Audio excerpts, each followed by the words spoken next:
Assalamualaikum warahmatullahi wabarakatuh. Sampurasun. Alhamdulillah wassalatu wassalamu ala Rasulillah Muhammad ibni Abdillah wa ala alihi wa sahbihi wa mawala. Amma ba'du. Wa qala Allahu ta'ala fil Qur'anil Karim wa huwa astaqul qailin. A'udzu billahi minasyaitonir rajim. Bismillahirrahmanirrahim. Inna a'tainakal kautsar fasholli lirabbika wanhar inna syani'aka wal abtar. Seluruh Santana Kesultanan Cirebon dan seluruh zuriah Sunan Gunung Jati, seluruh zuriah keluarga besar Wali Songo yang dirahmati oleh Allah Subhanahu wa taala. Saya Pangeran Kuda Putih, Sultan Sepuh Jainuddin II Aryana Terja, Sultan Sepuh Keraton Kasepuhan Cirebon. Dalam hal ini menyikapi rumor di media sosial yang sangat luar biasa rame dan juga membuat semua pihak bingung, ya. Dan ini yang mendorong bahwa akhirnya saya harus menyampaikan sesuatu hal. Dan ini yang tidak habis pikir, ya. Saya tidak habis pikir bahwa statement tersebut keluar dari orang yang selama ini saya hargai, ya, dan saya hormati bahkan, ya. Tidak menyangka bahwa bahasa tersebut ini sangat menyakitkan, khususnya keluarga besar Wali Songo, ya, dan juga Sunan Gunung Jati. Ya, saya yang ada di Keraton Kasepuhan sebagai Sultan pun kaget mendengar hal tersebut, ya.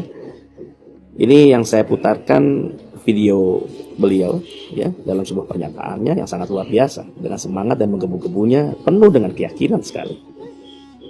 Banyak orang sekarang ngaku cucunya Wali Songo, bahwasanya tidak ada anak cucu Wali Songo. Kalau ada orang yang sekarang ini, yang sekarang ngaku cucunya Wali Songo, itu nggak ada. Sekalipun ada dari pihak ibu, bukan dari pihak abah. Kalau dari pihak ibu terputus. Wali Songonya para habaib. Ini menurut para ahli nasab, hampir 500 tahun generasinya lenyap. Ya, ya, ini di statement ini oleh Bahar Smith. Siapa yang tidak kenal sosok beliau yang notabene dikenal dengan Habib Bahar Smith, ya. Ini yang sangat disayangkan keluar dari mulutnya beliau dengan penuh keyakinan yang menyatakan bahwa turunan Wali Songo ini terputus. Wali Songonya habaib, tapi turunannya ini tidak ada di Nusantara. Kalaupun perempuan, dia terputus. Namanya anak, nggak ada yang terputus. Tetap saja turunan. Mau dia laki-laki, mau dia perempuan, ya. Bagaimana dengan Siti Fatimah? Itu perempuan beliau. Lalu bagaimana dengan Imam Husain dan Hasan? Dari siapa? Kepada baginda Rasulullah? Dari ibu. Jadi mau dia anak laki-laki, mau anak perempuan, ya, saya pribadi menganggap tidak ada yang terputus. Masa kita punya anak perempuan kita bilang itu bukan anak kita, terputus dia dari kita. Lalu anak laki-laki aja yang kita akui. Wah, ini sama aja zaman jahiliyah kalau kayak begitu, ya. Jadi bagi kita kalau kepada Wali Songo tidak ada yang membedakan antara anak laki-laki dan perempuan. Ingat itu. Lalu, ya, Kesultanan Cirebon, Keraton Kasepuhan, ini sultannya masih ada. Ada Kasepuhan, ada Kanoman. Ini sultan-sultannya masih ada. Belum lagi di Kesultanan Banten, turunannya ada dari Sultan Maulana Hasanuddin. Jadi, kalau Anda tidak mengetahui mengenai sejarah Nusantara, cukuplah diam. Janganlah menggebu-gebu seakan-akan Anda yakin dengan statement Anda. Kesultanan kami jauh lebih dulu ada dibandingkan badan nasab yang Anda percayai, ya. Kami punya kitab-kitab tua. Bagaimana susunan nasab dari mulai Kanjeng Sunan sampai ke kita. Dan itu terjaga dengan baik. Kalau di keraton namanya ada babon keraton, ada babon silsilah, ada akte lahir dari keraton yang menyatakan bahwa seseorang tersebut tersambung kepada Kanjeng Sunan, baik dari jalur laki-laki maupun jalur dari perempuan. Itu ada kita akte lahir keratonnya disebut babon keraton. Lalu saudara kami juga yang memang zuriahnya dari Sunan Gunung Jati bukan cuma yang di dalam keraton, tapi yang di luar keraton di wilayah Cirebon semuanya juga turunan. Banyak ulama-ulama besar di Cirebon sana yang notabene masih turunan Sunan Gunung Jati. Seperti keluarga besar Pondok Pesantren Benda, Pondok Pesantren Buntet, Ciwaringin, Kempek, dan juga yang lainnya. Dari Trusmi, ya, banyak. Jadi turunan Sunan Gunung Jati ini terjaga dengan baik kenasapannya. Ketika badan nasab yang Anda percaya ini mengatakan demikian, maka itu tidak benar. Wali Songonya habaib, tapi turunannya tidak ada. Ini merupakan fitnah yang sangat luar biasa.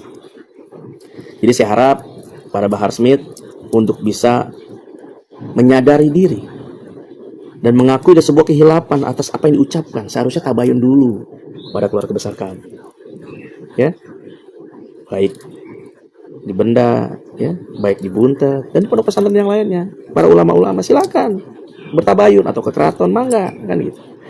Jadi saya minta kepada Bahar Smith hati-hati dalam berucap. Ketika kita berbicara bernasab kepada baginda Nabi, maka yang dilihat adalah tutur bahasa dan akhlak. Saya sempat lihat juga beberapa dakwah Anda ini mengeluarkan bahasa-bahasa yang sangat kotor sekali, ya, memaki, menghujat. Ini sangat disayangkan. Di mana perjalanan para zuriyah Wali Songo, para ulama-ulama, para kiai-kiai selalu beriringan selama ini dalam dakwah Islamnya, ya, selalu bersama-sama dalam syiar, dalam dakwah. Kenapa Anda melontarkan dengan bahasa seperti ini? Kalau bicara galak, kami bisa galak. Kalau bicara tegas, kami pun bisa tegas. Kalau berbicara jihad, kami pun bisa jihad. Karena dari mulai nenek moyang kami dulu dijajah oleh VOC, oleh Hindia Belanda, dari dulu berperang leluhur kami itu, termasuk di Kasepuhan, sampai dikudeta di Kasepuhan itu oleh Belanda dan juga abdi dalamnya. Kami jihad, kami selalu berperang. Jadi bicara masalah semangat jihad bukan cuma milik Anda dan juga kelompok Anda.